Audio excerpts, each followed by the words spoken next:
Hello. Happy Thursday evening. It's 2/20/20. So that's kind of fun. Awesome. So happy Thursday. I'm kind of taking it easy on my couch this evening, seeing who's gonna show up and say hi. If you're here, say hi. Happy Thursday evening. If you're watching this live. Let's see. So today's a fun topic. And before we dive in, there's kind of a couple housekeeping things I want to cover. So if you're here, say hi. Oh man, I know Megan and Aaron, I owe you things. I need to get back to you. I will do that tomorrow. And I hope this doesn't get too shaky because I'm kind of just holding the phone up with my hand. Because I don't have a phone stand down here in the living room. But hopefully it will be, I'll try and be steady enough. I wanted to pull up the video. Hi. Let's see, on my computer so I can copy and paste this link. You guys, you're blowing me away. 176 of you have downloaded my freebie for the daily checklist on what you should do every day for your dog training business on social media. I'm really blown away, and this is really awesome. So I just threw the link to download that if you haven't already, which I feel like most of you probably already have. I just threw that in the chat, so hopefully you are able to grab that if you haven't seen it yet.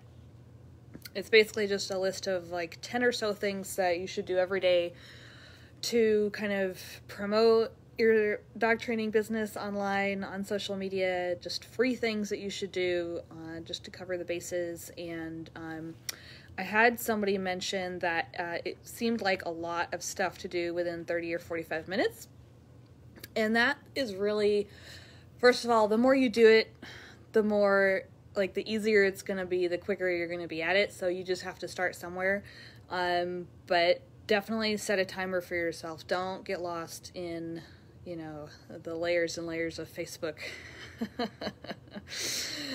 So whether you set a 60-minute timer or you just do 30 minutes and just see how far you get, either one works, but just make sure you set a timer so that you're conscious of how much time you're spending on it. Awesome. Oh, yay, Melbourne, Australia. I think Australia's calling me. I see people from Australia all the time now, and it seems really neat down there. Actually, I'm curious. I know, was it last month there were all those fires and everything, and then, like, I just haven't heard anything since. I heard that, you know, Australia was, like, on fire. So I'd love to know, Shelly, tell me, like, what is going on with those, and are those still going? Has that kind of been brought under control? Like, I just didn't hear a conclusion to what was going on, and I'm curious. Awesome. So definitely snag that checklist. You don't want to be the only one that's not using this free checklist on what you should be doing every day on social media. You'll get left behind because lots of you are going to be taking a lot of awesome action. Awesome. Look at you guys. Thanks for hopping on. What else was I going to talk about before we get started?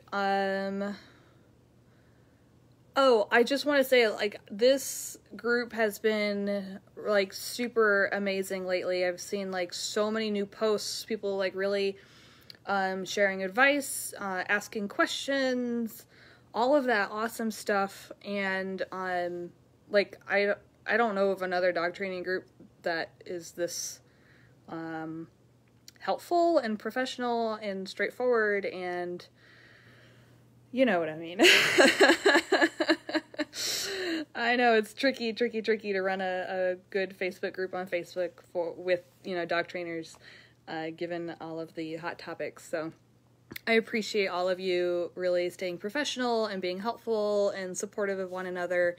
That's really, like, my main goal for this group. So, okay, it looks like the fires are under control. Still waiting to see if there will be more. Wow. That's crazy. I'm glad they got that under control. Wow, likely to be fires into March. That's nuts. I hope that, you guys are able to come back from that. I feel so helpless. There's like all these disasters and I never know what to do because there's really, what can you do? Donate money. That's about all I feel like I can do. Hi Lisa! Finally making one of your lives. Yay! I love seeing you pop up. Yep. It's good to see you too. I know we haven't chatted in a long time. I hope you've been well. Alright, so we're gonna dive in here because this is a really important topic. This is probably like the fears around promoting your services, promoting your business are probably like the number one thing that stops people from growing, from becoming, like, reaching their full potential as a dog trainer. It's super intimidating to say, hey, I'm in business. Oh, my screen is so bright. Let me see if I can dim this. I can see the reflection in my computer or in my phone. Okay, there we go. And so that's why I wanted to address this as part of, these tips for social media, because sure, it's easy to say, yeah, you need to do like this, and this, but ultimately, like, it's scary to put yourself out there. And so I want to talk about some of these fears. And then also I have an exercise that I love doing. I do it on a semi-daily basis when I'm good about journaling. I've not been so good very lately, but I need to get back to it, and I will. That really changed my mindset these past 12 months, and so I'm excited to share that tip with you guys as well. So the first fear I see everyone have, including myself, like, it's not really something you get over. It's just, maybe like, I don't know. No, I don't think you ever get over this one. It's just being worried what others will think. And, that's a totally, like, legitimate fear. It's probably part of, like, human nature as far as, like, not wanting to get kicked out of the group. And it's something that you kind of just have to deal with and push through, because if you don't put yourself out there and, help people and dogs that need your help, then, you're not helping anybody. You're not reaching your full potential. So you have to really push through probably a lot of these fears, so that you can help more dogs and grow your business. I think that just comes with being a business owner. You have to really own it and promote it, because like I said, nobody else is going to promote your business as well as you will. Another thing that you guys, or me included, you're worried about criticism, and I know that this is like rampant in the dog training community. It's really hard to find people that are, supportive without criticism. And so it's something that you are probably fearful of, that may be stopping you from posting things or sharing what for fear of somebody criticizing, an imperfect word or technicality. Yeah, been there. And the reality is that the people that need to hear it won't be the ones that are criticizing you. So think about the people that you need to reach. Think about the dogs that you need to help. And remember that, your ideal client, like, they need to hear this information, whether it's perfectly technically correct according to the industry and everything or not. Like, don't let that stop you. Keep moving forward. The more you talk about it, the more you practice, the easier it's going to be and the better you're going to get at it. So you just have to keep practicing. Another fear that I've seen people have is, fearful of, like, looking like an amateur. And I think that that's totally normal. Again, you kind of just have to keep practicing, keep talking about it, because the more you talk about it, the more you practice, the easier it's going to be to talk about it, just like anything. So, that's kind of just another fear that I see people have. Let's see. Oh, this is a good one. You're maybe scared that you won't actually be able to help people or dogs if somebody hires you.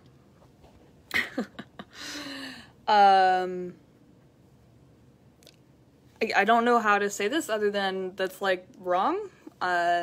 People need you. You know more than they do. That's for sure. Everybody in this group does.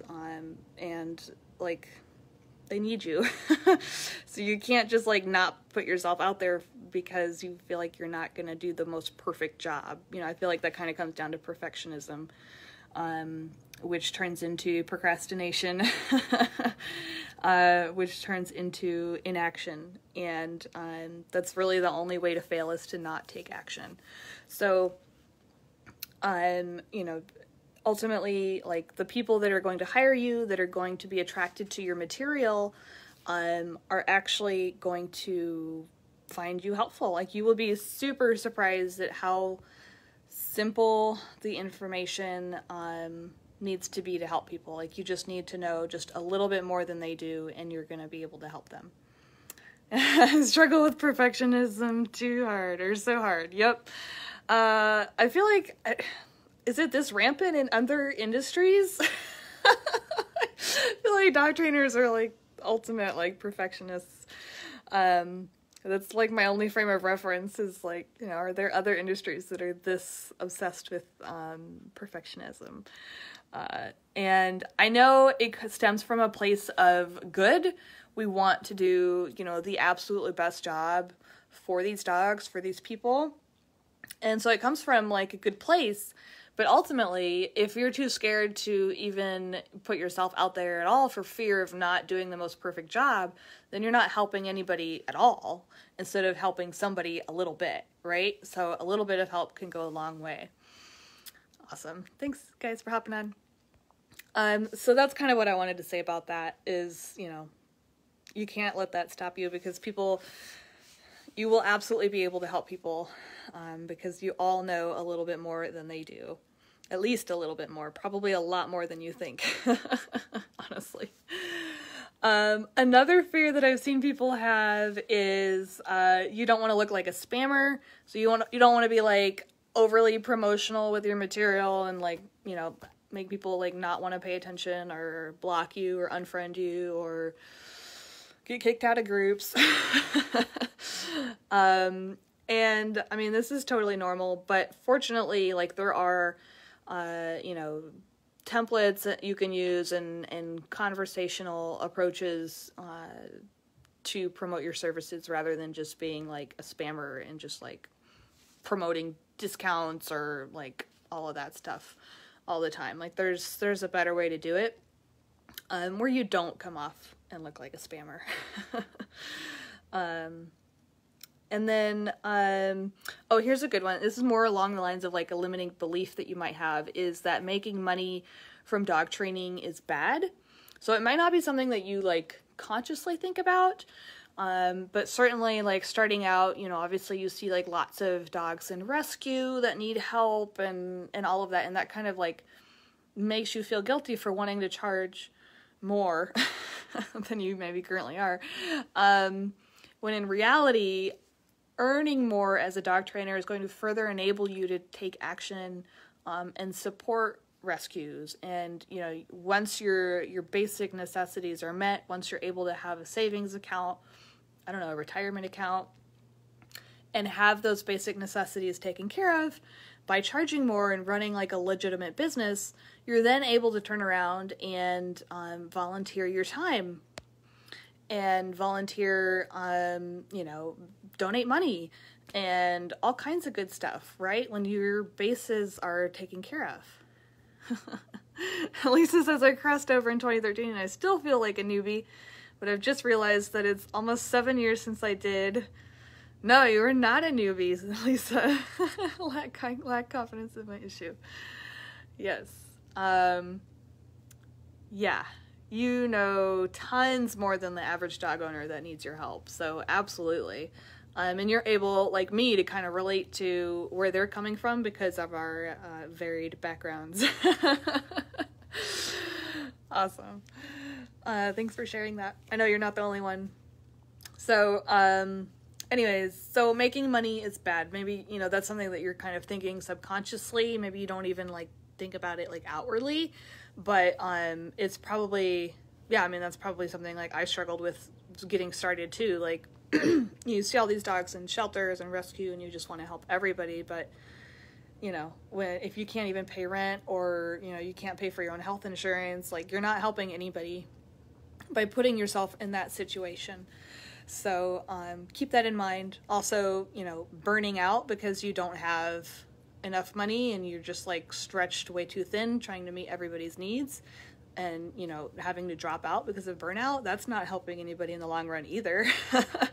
So I've talked about that before as well. So we won't dive in too far into that topic, but there's another reason why you maybe want to get over that limiting belief that making money dog training is bad. And my tip is really to feel the fear. It's going to be scary. And I think I heard this today is it should feel uncomfortable, because if it doesn't feel uncomfortable, then you're not moving forward. You're not, growing your business, growing your, personally. And it's something that you need to keep in mind. There's another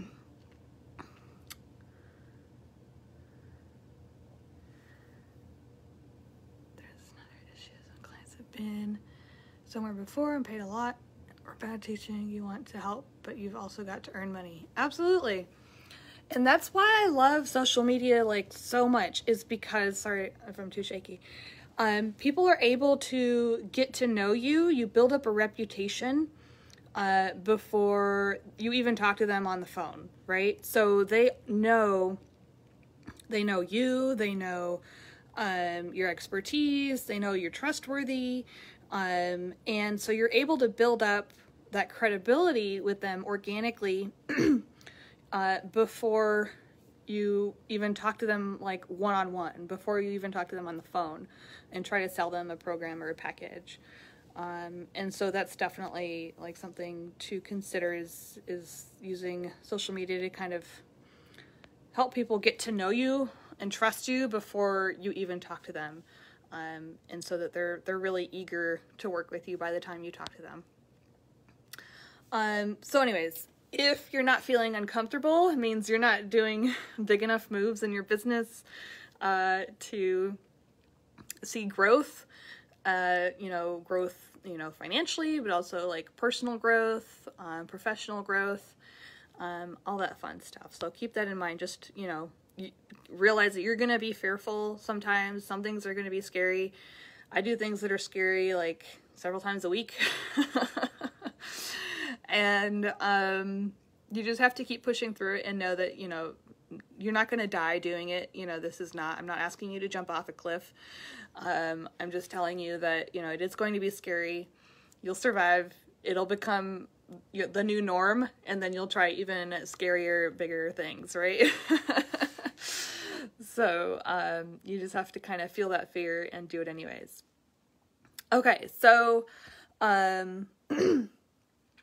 the exercise that really changed my mindset this past year, I want you all to grab a sheet of paper and put a T-chart on there. Okay, I'm serious. I'll wait a minute. This exercise has been just totally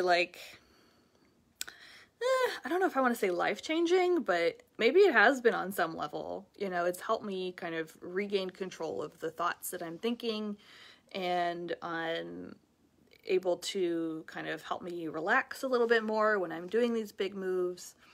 And hey, Corey, thanks for hopping on. You're going to have to rewatch the beginning of this because I think it would be helpful for you. So anyways, I just told everybody to grab a piece of paper, blank sheet of paper, put a T-chart, one line down the middle, one line at the top across. And what you want to do is on the left side of the piece of paper, you put the beliefs that you have. And that really can apply to any beliefs. But in this case, we're really going to talk about the beliefs that you have around promoting yourself. And these things may look a lot like what we just covered. Maybe you're worried about what others think. Good. Maybe you're worried about criticism. Maybe you're worried about looking like an amateur. Maybe you're worried that you're not actually going to be able to help people. If somebody hires you, you're going to get there and not know what to do. Or maybe you are, you know, subconsciously believing that making money is bad, like as a dog trainer is bad. So whatever beliefs you have, put those down all along the left side of the chart. And then, hold on, let me take a drink of water.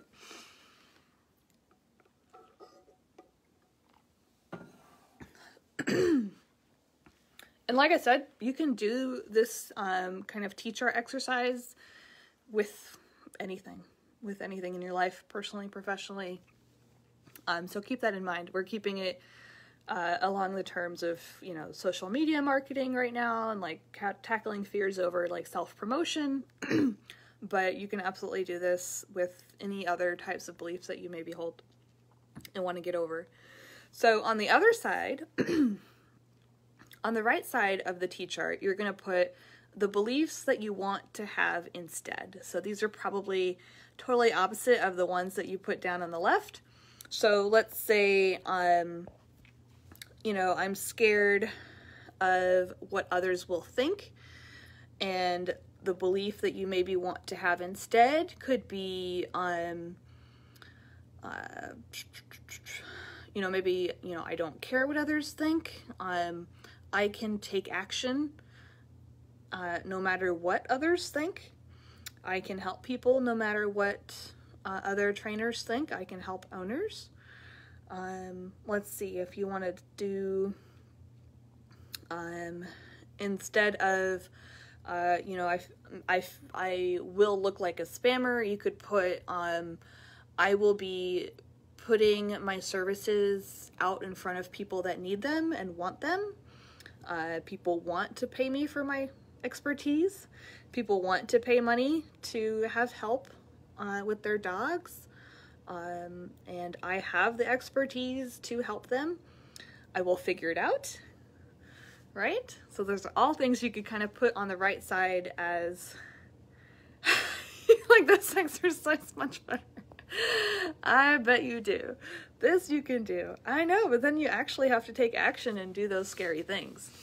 So just keep that in mind. These are going to be really like beliefs that are going to kind of pump you up and help you overcome those beliefs that are keeping you back. Okay? So I have done this exercise around, you know, like this kind of fear. I've done it around like you know, like beliefs I have around money and all of that stuff. Beliefs I have around, you know, how my life can be, all kinds of stuff. So this is a really, really great exercise that I recommend everybody do. Just so, you know, not only are you aware of the beliefs that you currently hold, but that you are also able to decide for yourself, as a adult human being, what beliefs you want to have instead, because you have that choice. You know, we're all independent humans at this point, and we are thankfully in a society that allows us to make our own decisions. And this is a really good exercise to become conscious of what is potentially holding you back, right? All right, so I'm going to, oh yeah, the one thing I did want to let you guys know, on Monday, I'm going to be really diving into this more, but I have a really awesome course I've put together that's going to basically like hand feed you guys the exact strategy and all the templates and scripts and everything you'll need or would need for promoting your dog training business on social media. So again, like I said, I'm going to go into it on Monday, but I'm really excited because there's not anything like this out there for dog trainers. So it's going to be super helpful and help you guys really implement this stuff into like actionable things on like a daily basis. That's really simple. It's going to make it really easy. And so I'll leave it at that. But I just wanted to let you guys know, definitely stay tuned on Monday. And then also the rest of this week, we're doing some more lives. So let me pull up the schedule. Tomorrow, I think around 3. Oh, here we go. 3 p.m. Eastern tomorrow, I'm going to talk about how to be more consistent and strategic with your marketing efforts. That'll be really important. Saturday, I'm going to talk about really like cool ideas for visuals for your social posts, because, you know, pictures and all of that, those are really important to get engagement. And then Sunday, I'm doing a Q&A on all things social media marketing. So if you haven't already, post your questions on the post that's pinned in the announcements in the group, and I will answer those on Sunday. All right. I hope that was helpful. Let me know what some beliefs you are looking to hold come this year in 2020. Let me know what beliefs you want to have to be able to overcome any of those fears you have. Okay? Awesome. Well, I hope you guys found this helpful. I'm going to relax and watch a guilty pleasure TV show. And I hope you guys have a great rest of your Thursday night. All right, I'll see you guys later. Bye.